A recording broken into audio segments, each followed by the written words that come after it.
Je veľmi jednoduché sa pred svetom uzavrieť. Či už pre nejaké zranenia, krivdy alebo čokoľvek. Je veľmi sa pred svetom uzavrieť a byť v tej bolesti a hneve.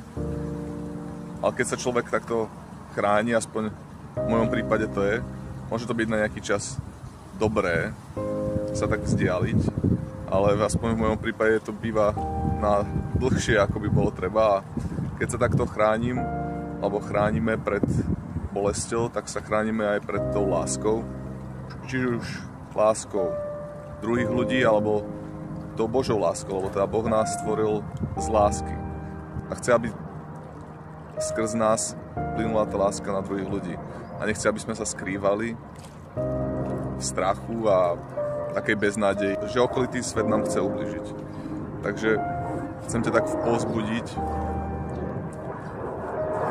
sa neskrývať a dať šancu druhým, hoci to nie je veľakrát jednoduché. Maj požehnaný deň. Ahoj.